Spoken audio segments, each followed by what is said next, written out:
You guys are back.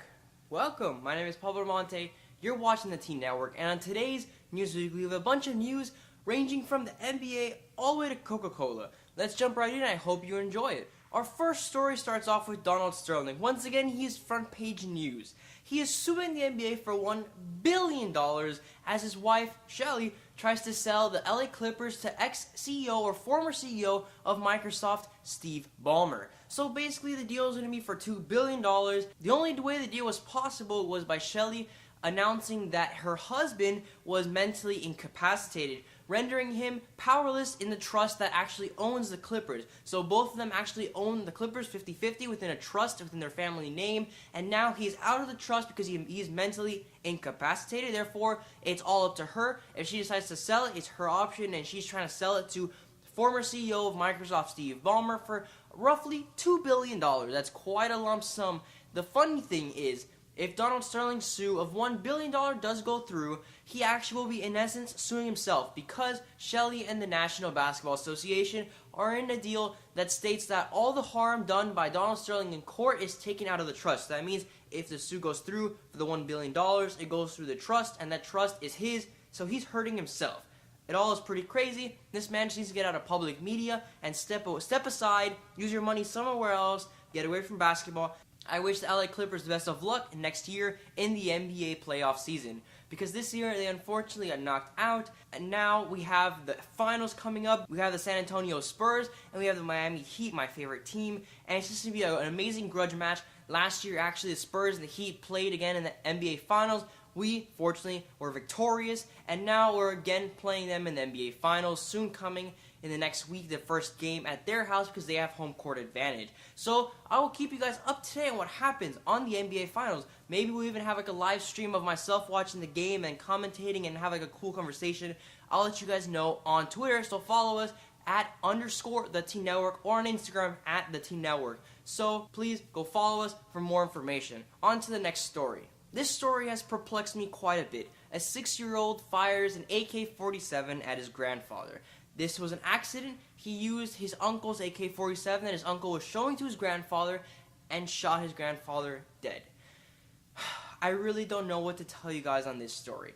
I know both sides of the argument. I can agree on one side, I can agree on the other. I can rationalize for one side, I can rationalize on the other. I fight myself, and I have this internal conflict where I don't know what to believe for gun control because both sides have pretty strong arguments. On one side, you have freedom, and the United States cannot infringe on your United States Constitution, Bill of Rights, and the Second Amendment, and you have the right to bear arms and all that stuff. And then you have the other side that says only officials, policemen, army can have guns because they're too dangerous in the hands of normal people, and they're trying to prevent thieves from having guns and people to harm people with guns. And I can see both ends of the story, and I really don't know what to tell you guys. Let me know down below in the video comments what you guys think of gun control and what arguments you stand for and what you really think of gun control, and please just have this kid and his grandfather and the family of these two in your wishes and your prayers, and just hopefully these people can get through it and they live a better life after this and are more careful with guns as they should have been.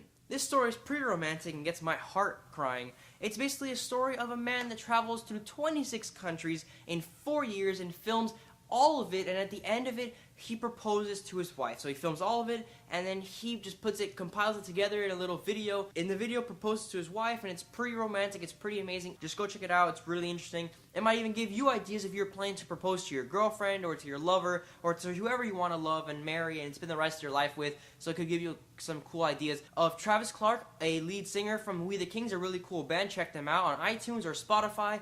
And basically, he made a video on his vlog channel reenacting his first date with his girlfriend, and at the end of it he proposed. So you have both angles of the relationship. He's filming his side and she's filming her side. At the end they meet at the point where they dated for the first time, but instead of just dating, he proposed at the end of the video. It's pretty romantic. It's like, it might be a little long, but check it out. It's pretty fun and interesting. So if you're proposing, these are some cool ideas to use. When you propose, you don't have to go out of the world. You can just, have something romantic, something caring, something that shows that you love this person, you want to be with them for the rest of your life. As long as it comes from the heart, the other person should be pretty happy with it. On to our next story. Coca-Cola and McDonald's are once again in the news, or at least in my opinion are in the news, because Coca-Cola is now able to sell in Burma, a country that the United States had trade sanctions on until recently. Someone commented that having Coca-Cola in a company makes the country just amazing and shows capitalism and all this blah blah blah blah blah. And basically he's trying to say that, well, if you have a Coca-Cola in your country, then you are rising and that's good. My opinion is completely opposite. Coca-Cola isn't healthy. I will even leave a link down below where you guys can actually read what unhealthy parts of Coca-Cola and why it's unhealthy and all that stuff, so why you should not drink it. So this basically just goes to show that McDonald's, Coca-Cola, Wendy's, fast food, soda, all that stuff is truly unhealthy for you. It doesn't bring any good to your life. Drink water, Crystal Light, some Gatorade, Powerade, all that stuff. It's fine. Just avoid soda as much as you possibly can. We all indulge in it once in a while. I do myself, but I try to almost never drink it. I probably only drink it at Christmas or Thanksgiving.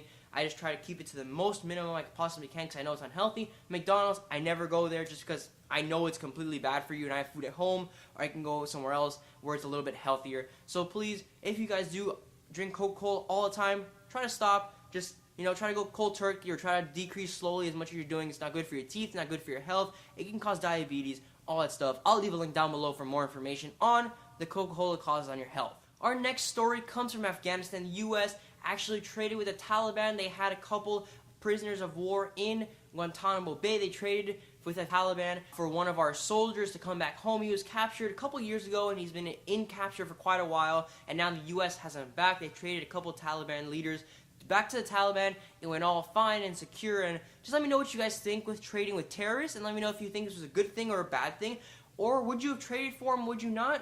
Was he worth trading for? Let me know what you guys think. I will leave all links down below in the video description for the links to the actual articles so you guys can read more on all these little cool things. Thank you guys for watching. I really do appreciate it. Visit theteennetwork.org for more information and weekly updates on everything teen. Also follow us on Twitter @_theteennetwork. Also on Instagram @theteennetwork for more information. Stay tuned this week because we have a giveaway coming up. We also have a stretching video, a new workout, and a new band that came out recently. It's called Southwest 5th, and I actually went to their concert, and so I will show you guys a little footage from that concert, so stay tuned for more information. I'll see you guys in the next one. Thank you for watching, and have a great week.